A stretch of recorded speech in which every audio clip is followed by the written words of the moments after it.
Bienvenue sur Africa 24 dans cette nouvelle édition du Non-Stop Info. Voici les titres de l'actualité. Lancement de la campagne présidentielle ce 3 février. Au Sénégal, les 5 candidats vont parcourir les 14 régions du pays pour mener leur campagne. Celle-ci débute à Touba pour le président sortant Macky Sall.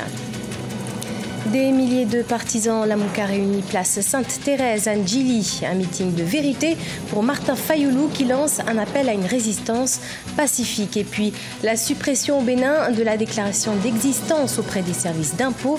Objectif du gouvernement, favoriser la création d'entreprises et attirer les investisseurs étrangers.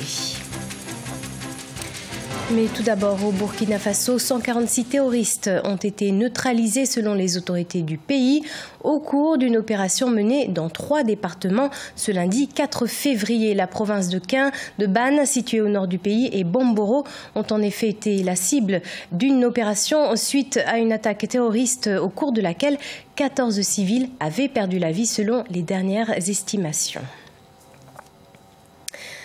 Les électeurs attendus aux urnes ce 24 février au Sénégal. Parmi les 5 candidats, le président sortant Macky Sall qui entame sa tournée à Touba, siège de la confrérie musulmane des Mourides. Reportage de notre correspondant El Hadj Ndiaye.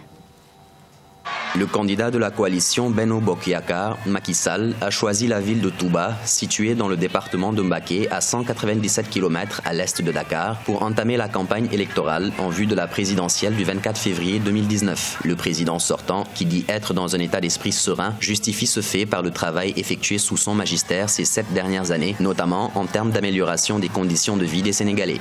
Volontariste, ma politique l'a été, avec des programmes destinés à soutenir les plus démunis d'entre nous et à préparer notre jeunesse à être actrice de son avenir. Expression de notre longue tradition de solidarité, ces programmes touchent à la santé, à l'accès à l'eau potable, à l'électricité, à la formation professionnelle, à l'éducation des enfants et à l'allègement des travaux des femmes dans le monde rural. Le mandat du président Sall a surtout été marqué par des réalisations dans le domaine des infrastructures, avec pour principal objectif de désenclaver des zones intérieures du Sénégal.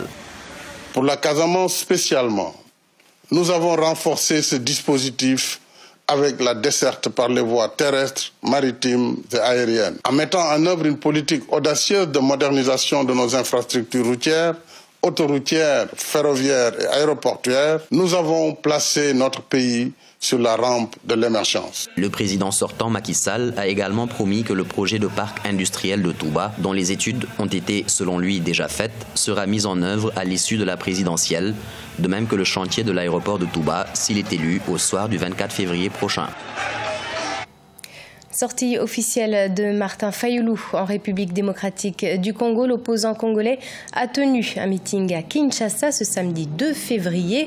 Ce premier rendez-vous avec les militants de la coalition Lamouka a réuni des milliers de partisans. Occasion pour Martin Fayoulou de lancer un appel à une résistance pacifique. Reportage Jacques Mboka, notre correspondant sur place. C'était son premier meeting après l'investiture de Félix Tshisekedi comme 5e président de la République démocratique du Congo. Devant des milliers de ses sympathisants rassemblés à la place Sainte-Thérèse ce samedi 2 février, Martin Fayoulou a d'abord rendu hommage à Étienne Tshisekedi avant de revenir sur les résultats de la présidentielle. Il continue de revendiquer sa victoire à la dernière présidentielle et en appelle à la résistance pacifique. Résistance pacifique! Je vous appelle à la résistance pacifique. Il ne faut pas prêter oreille ailleurs. Il n'y a pas un autre président. Moi, je n'y crois pas, car je suis celui qui a été élu par le peuple. Martin Fayoulou a par ailleurs lancé un message d'unité dans un contexte où les résultats de la présidentielle a créé des divisions au sein de la population. Il a livré un message contre les tribalismes qui se dessinent. Pour ses partisans, il faut faire éclater la vérité des urnes. Nous sommes venus réclamer cette victoire du peuple peuple congolais tant recherché. On l'a voté massivement et nous avons droit à pouvoir réclamer ces votes. Et aujourd'hui, nous venons matérialiser ces vœux avec notre présence. Vous voyez combien de fois nous sommes nombreux ici. Le meeting de Lamuka était un double test. Un test de mobilisation pour les candidats malheureux à la présidentielle, mais aussi la garantie d'un état de droit pour le nouveau régime. Le meeting de Martin Fayoulou s'est déroulé sans heurts ni arrestation. Parallèlement, en République démocratique du Congo, le nouveau président élu, Félix Tshisekedi, entame sa première tournée régionale ce mardi 5 février. Il sera reçu par son homologue angolais Joao Lourenço et se rendra ensuite au Kenya pour rencontrer le président Uhuru Kenyatta. Les deux présidents qui ont par ailleurs félicité le président Félix Tshisekedi se disent prêts à coopérer avec l'État congolais. Le Bénin supprime la déclaration d'existence des nouvelles entreprises, une décision du gouvernement qui vise à alléger les procédures de création des entreprises. Désormais, PME et grandes sociétés ne sont tenues d'aucune formalité auprès des services des impôts avant l'exercice effectif de leurs activités. Les précisions, Ange Bijou Nomenio.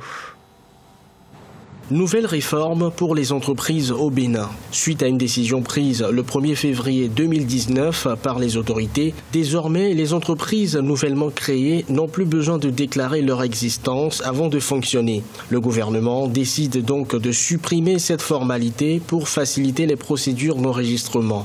C'est juste un pan qui est enlevé.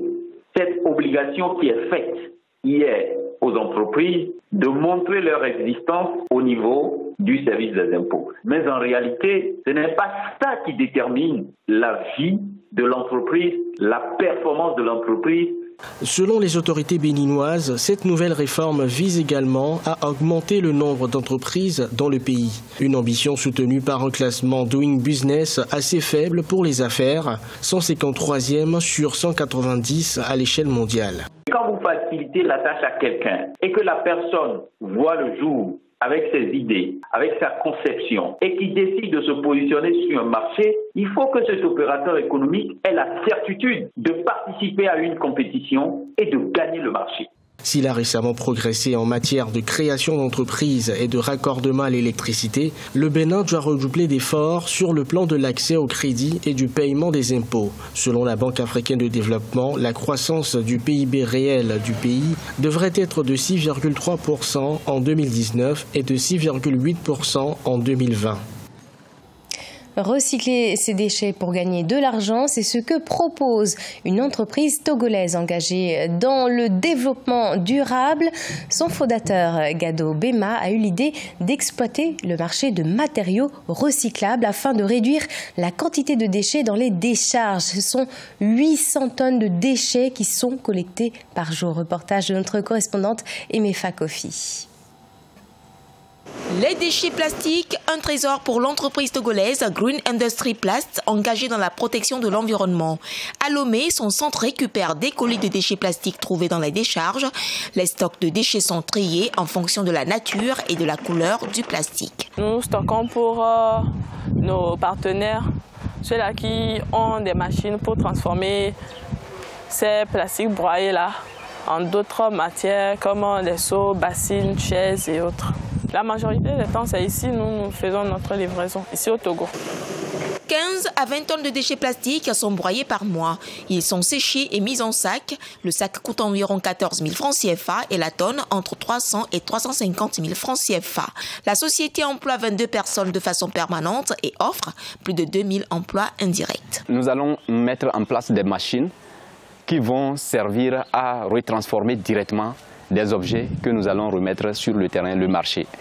Donc ça, c'est la prochaine étape. Dès que le Togo aura pu vraiment créer ce modèle unique, qu'il puisse traverser les frontières. En novembre 2018, Bema Gado a reçu le prix de la jeunesse francophone 35-35 catégorie environnement. Il dispose de 7 unités de collecte de déchets plastiques et de ferraille à Lomé. Au Togo, la production journalière de déchets par habitant varie entre 0,4 et 2 kg, soit environ 800 tonnes d'ordures ménagères collectées chaque jour dans la capitale togolaise. Ce journal a été préparé par l'ensemble de la rédaction. Merci pour votre fidélité. Dans quelques instants, une nouvelle édition de l'actualité sur Africa 24.